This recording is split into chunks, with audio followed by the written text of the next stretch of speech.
하나님의 말씀은 이어서 로마서 3장입니다.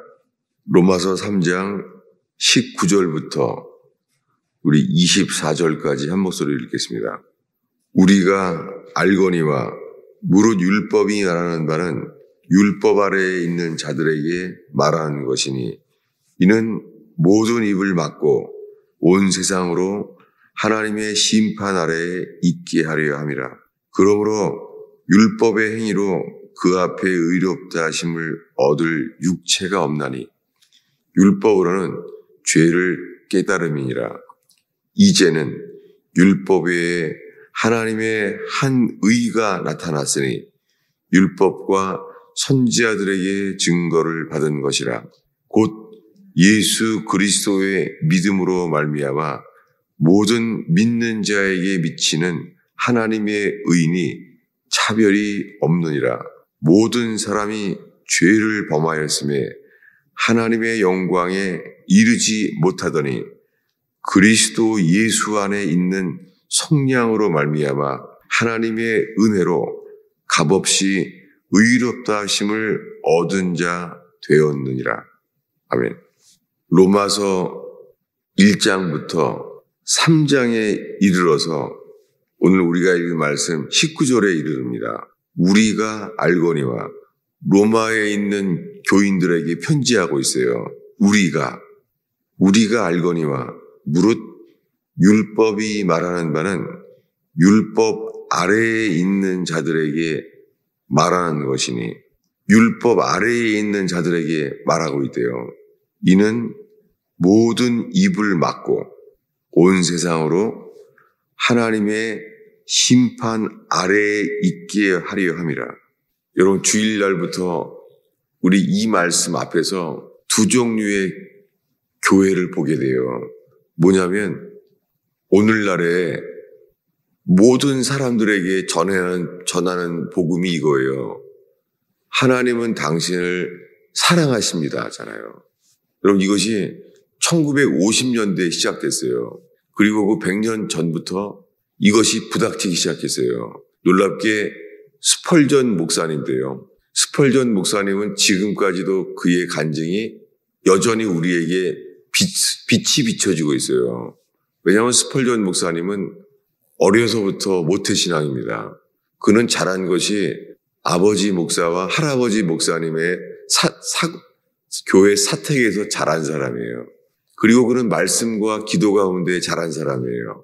우리가 알고 있는 대로 어렸을 때 6살 때인가 철로역정이라는 책을 봤다는 거예요. 어떻게 말씀 앞에 살아왔길래 그렇게 자란 사람이에요.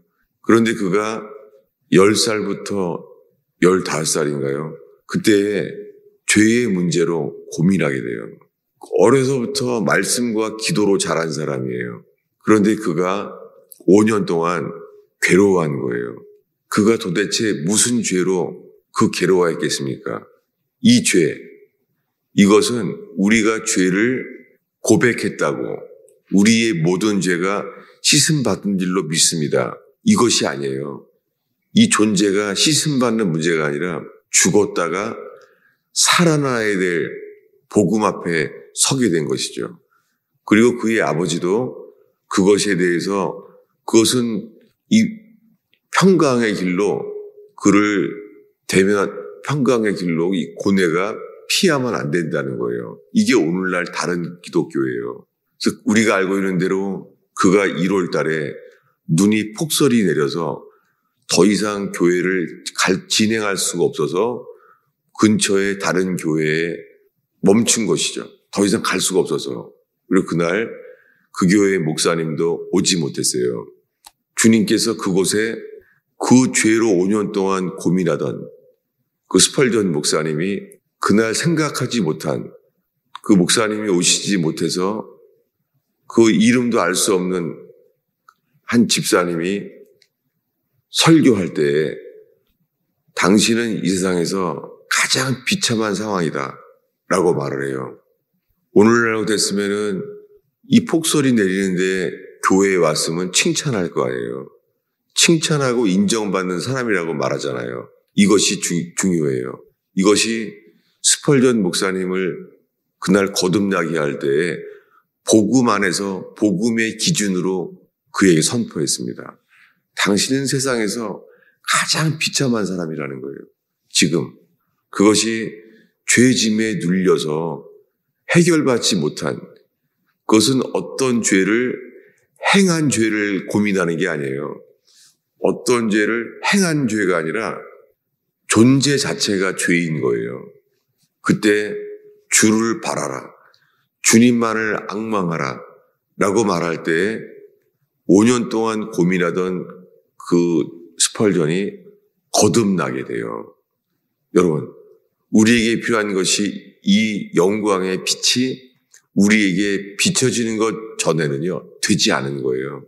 그는 그때 이미 아침에 눈을 뜨면은 바로 읽는 책이 조셉 얼라인의 회개의 경종, 리차드 백스터의 회개의 부르심, 이런 책을 읽었습니다. 그러니까 그는 이미 구원에 대한 모든 교리를 이미 알고 있었습니다.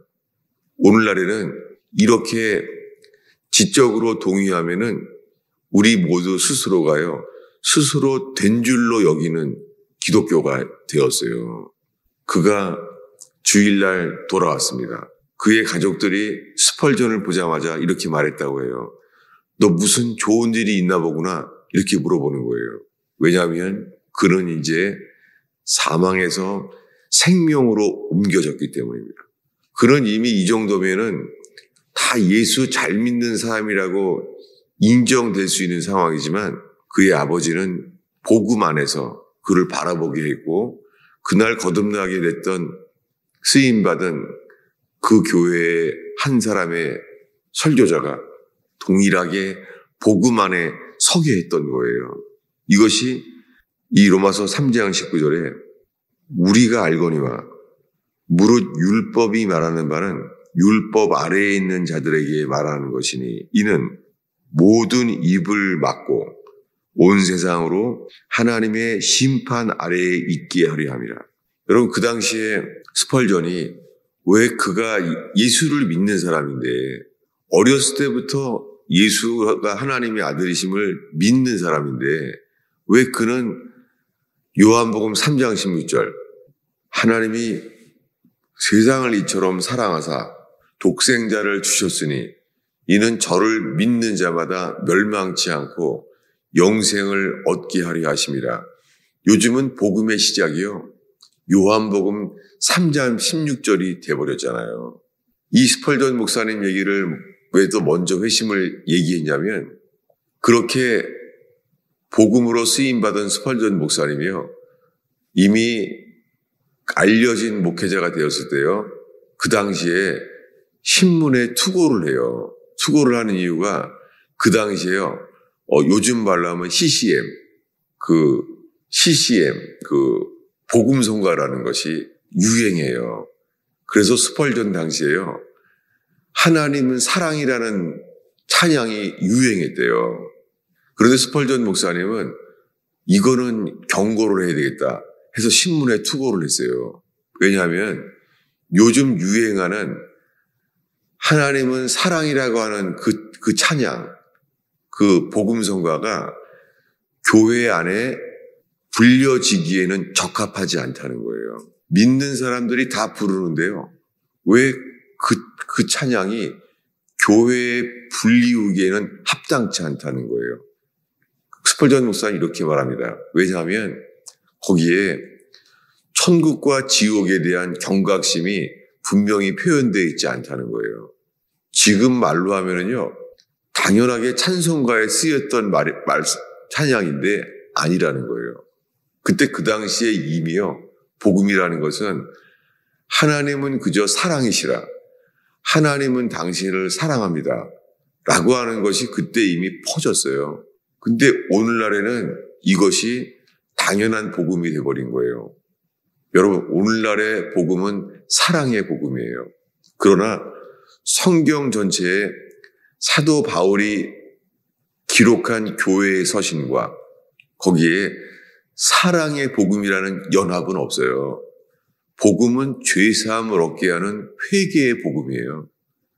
근데 사람들이 좋아하는 사랑의 복음이란 단어가 바뀐 거예요. 여러분, 성경에는 단어 자체도 순서가 진리입니다. 지금 세상에는 모든 사람들에게 하나님은 당신을 사랑합니다. 이렇게 바뀌어버린 거예요. 그래서 빠진 게 뭐냐면 회개예요. 예수님과 세례 요한이 전했던 복음은 이거예요. 회개하라. 천국이 가까웠느니라. 마가복음 1장 15절에 너희는 각각 회개하라. 그리고 복음을 믿으라. 구원의 조건은 두 가지예요.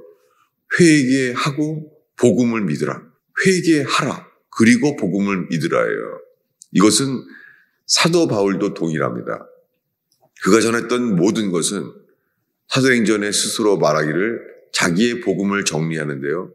하나님께 대한 회개와 우리 주 예수 그리스도께 대한 믿음을 전한 것이라는 거예요. 먼저 전한 것이 하나님께 대한 회개예요.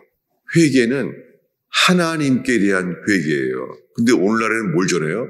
예수 믿으세요. 이게 복음이 된 거예요. 하나님께 대한 회개가 없이 예수 믿으라는 거예요. 예수님의 피공로를 믿기만 하면 다 구원받는다는 거예요. 여러분, 지금 이렇게 흔한 복음, 이것을 오늘 이 추운 겨울에 이 새벽을 지키는 저와 여러분들과 함께 이 복음을 다시 말했습니다. 왜냐하면 오늘날의 스펄전 때처럼 수많은 교인들이요, 오랫동안 예수를 믿어왔다고 하는데요. 이 복음 앞에 선 적이 없는 거예요. 모든 입을 막고 온 세상으로 하나님의 심판 아래에 있게 하려 합니다. 이런 말씀은 낯설죠. 왜냐하면 어떻게 온 세상으로 하나님의 심판 아래 있게 하려 하다니. 복음이라는 것은 우리를 하나님의 사랑 안에 있게 하려고 하는 거 아닌가? 이게 부닥쳐지는 거예요. 그런데 이 말씀이 유명해진 이유는 조나단 에드워드 목사님 때문이에요. 이 코네티컷의 부흥에 쓰였던 조나단 에드워드 목사님. 사도행전에 기록된 부흥과 동일한 부흥이 코네티컷에 일어났었습니다.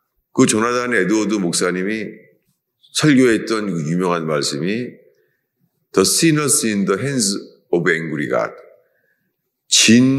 하나님의 진노의 손안에 든 죄인이라는 거예요. 그 설교를 할 때에 그 당시에 모든 사람들이 교인들이에요.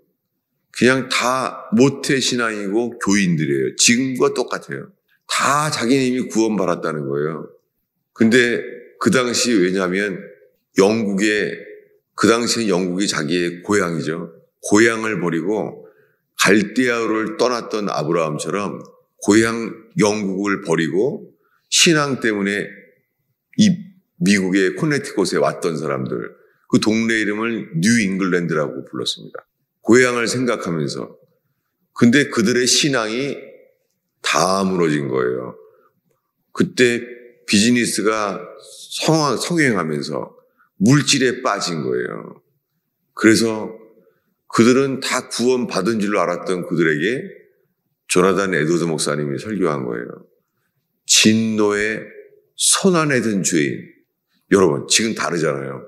그 조나단 에드워드 목사님이 이 설교를 할 때요, 그 당시에요, 동일하게요, 만인 구원론이라는 게 유행했었어요. 그것이 뭐냐면 하나님은 사랑이시라. 예수님은 사랑한다는 거예요. 예수님이 우리를 사랑하고 있는데 구원 못 받을 수가 없다는 거예요. 만인 구원론. 모든 사람이 다 받게 된다는 거예요. 이렇게 사랑이 유행했었어요. 요즘은 낯설죠. 만인 구원론. 그저 이제는 과거만 돼버렸어요. 지금은 똑같아요. 예수 믿는다고만 고백하고 영접하면 다 구원받았다는 거예요. 오늘날에 다들 믿어서 구원받았다는 것이 그 당시의 말로 하면 만인 구원론이에요. 저도 몰랐어요. 그런 규절들이 만인 구원론, 저도 이것이 낯설어하며 자랐어요. 그리고 제 눈에는 그들이 율법주의로 보였어요.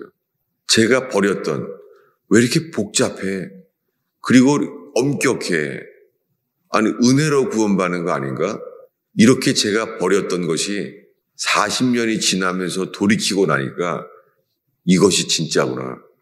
회개하지 않으면 온 세상으로 하나님의 심판 아래에 있게 하리 함이라. 이 심판이 무엇입니까? 21절에 이제는 율법 바깥에 하나님의 한 의가 나타났으니, 여러분, 이 율법 외에 하나님의 한 의가 나타났다는 거예요. 여러분, 이게 쉽지 않습니다. 마틴 루터가 이거를 몰랐겠어요? 마틴 루터가 당연하게 로마서를 알고 가르쳤던 교수였잖아요. 그 당시에 마틴 루터는 교수 신부예요. 신학교에서 가르치는 신부예요. 그런데 죄짐이 스펄전처럼 괴로웠어요. 마틴 루터가 너무너무 고민했어요. 고해성사, 그는 고백을 열심히 모범적으로 했던 신부였어요. 그런데 안 되는 거예요. 이 율법 안에 눌려서 안 되는 거예요. 하나님의 한 의가 나타났으니, 하나님의 한 의가 율법 바깥에 나타났다는 거예요. 이 믿음은요, 32절에 이렇게 말합니다. 곧 22절이요. 곧 예수 그리스도의 믿음으로 말미암아. 이것을 이틀 동안 설명했습니다. 단어가 달라요. 예수 그리스도의 믿음이에요. 예수 그리스도를 믿는다는 단어가 아니에요. 단어가 차이가 있죠. 예수 그리스도의 믿음이에요. 이것이 마틴 루터가 믿음으로 의롭다함을 얻었다는 칭의, 의의를 얻은 거예요. 이미 이 로마서 갈라디아서의 말씀을 그는 지식적으로 알고 있었어요. 당연하게. 가르치는 신부 교수니까. 근데 이것이 나타난 거예요. 그에게 계시된 거예요, 이것이요. 이것을 갈라디아서 이렇게 말합니다. 똑같은 내용을 예수 그리스도의 믿음에 대해서 보겠습니다. 갈라디아서 3장입니다.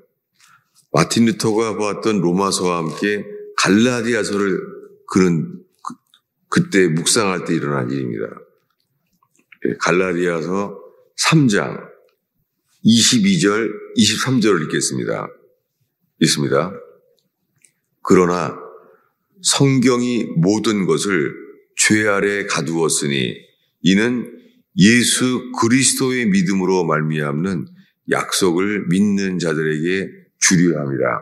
믿음이 오기 전에 우리는 율법 아래 매인 바 되고 계시될 믿음까지 갖췄느니라. 이거예요. 스펄전도 모태신앙으로 평생을 예수만 믿어온 사람인데 갇혀 있었던 거예요. 여기에 오늘 읽은 22절에요. 성경이 모든 것을 죄 아래 가두었으니, 스펄전이 여기에 가두어져 있었고 마틴 루터 신부가 여기에 가두어져 있는 거예요. 괴로운 거예요. 모든 것을 죄 아래 가두어져 있다는 거예요. 이는 예수 그리스도의 믿음으로 말미암는 약속을 믿는 자들에게. 이렇게 되면서 이제 저는 이렇게 복잡하지, 그냥 예수 믿으면 구원받는다 이렇게 말하면 되지 왜 사도 바울이 이렇게 복잡하게 말했을까? 이것이 늘 퀘스천이었어요. 그냥 예수 믿습니다 그러면 되잖아요. 여기요, 예수 그리스도를 믿음으로가 아니에요. 예수 그리스도의 믿음이에요. 그러니까 23절에 이렇게 말하죠. 23절을 다시 한번 읽겠습니다. 믿음이 오기 전에 우리는 율법 아래 매인 바 되고, 마틴 루터도 이 믿음이 오기 전에는 율법 아래 매여 있었어요. 스펄전도 믿음이 오기 전에는 율법 아래 매여 있었어요. 율법 아래에 매인 바 되고 계시될 믿음, 이것이 그 추운 겨울날 눈이 와서 더 이상 진행할 수 없는 순간에 이 믿음이 계시된 거예요. 스펄전에게. 그때 그가 거듭나게 돼요. 여러분, 우리는 오랫동안 성경 지식으로 이것을 우리가 다 믿고 이러고 살고 있는 거예요. 믿습니다. 문제는 이 일이 이루어졌느냐예요. 요한웨슬레도 모태신앙이에요. 그는 메소디스트라고 욕먹었습니다. 왜냐하면 일주일에 2번을 금식하고 성찬을 1번 하고 신학교에서 그렇게 안 할 때예요. 그리고 모여서 경건 서적을 읽으면서 그렇게 살았어요. 근데 정작 휘필드 목사님이 먼저 거듭나게 됐는데요. 그가 거듭나고 나니까는 웨슬리가 하는 일이요, 율법으로 보여서 웨슬리의 홀리클럽을 나오게 돼요. 그 이후에 웨슬리가 거듭나게 돼요. 무엇입니까? 거듭나기 전에는 율법 아래 매여 있는 거예요. 여러분, 신부가 돼도 율법 아래 매여 있는 거예요. 계시될 믿음까지 갇혀 있느니라. 이 믿음은 선물이에요. 이 믿음은 우리에게 주어진 믿음이 나타나는 거예요. 우리 속에.